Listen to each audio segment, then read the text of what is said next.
ইরানের একের পর এক হামলায় কোণঠাসা হয়ে পড়ছে ইসরায়েল। অন্যদিকে ইরানের পক্ষ হয়ে লেবাননের সশস্ত্র গোষ্ঠী হিজবুল্লাহ একাধারে মিসাইল হামলা চালাচ্ছে দেশটিতে। আমেরিকা ইসরায়েলকে সম্পূর্ণ সহায়তা দিলেও ভবিষ্যৎ যে অন্ধকার তা হারে হারে টের পাচ্ছে নেতানিয়াহু।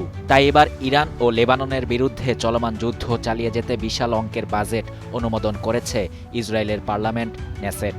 সোমবার ভোরে দীর্ঘ আলোচনা ও বিরোধীদের বাধা পেরিয়ে এই বাজেট পাশ হয়।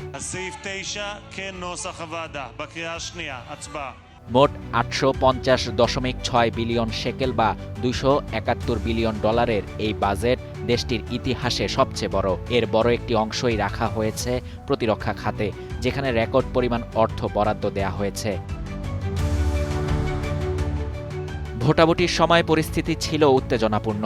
কয়েক দফা ইরানি ক্ষেপণাস্ত্র হামলার সতর্কতায় সাইরেন বাজলে সংসদ সদস্যরা সুরক্ষিত কক্ষে আশ্রয় নিয়ে ভোট দেন। শেষ পর্যন্ত ৬২ জন পক্ষে এবং ৫৫ জন বিপক্ষে ভোট দিয়ে বাজেটটি পাশ হয়। এই বাজেটে শুধু প্রতিরক্ষা মন্ত্রণালয়ের জন্যই ১৪৩ বিলিয়ন শেকেল বরাদ্দ রাখা হয়েছে, যা অতীতের সব রেকর্ড ছাড়িয়ে গেছে। অর্থমন্ত্রী বেজালেল এই বাজেটকে বিজয় নিশ্চিত করার পরিকল্পনা হিসেবে বর্ণনা করেছেন। তার মতে এটি ইসরায়েলকে শত্রু মোকাবিলায় আরও শক্তিশালী করবে। তবে এই বাজেট নিয়ে তীব্র সমালোচনা করেছে বিরোধী দলগুলো।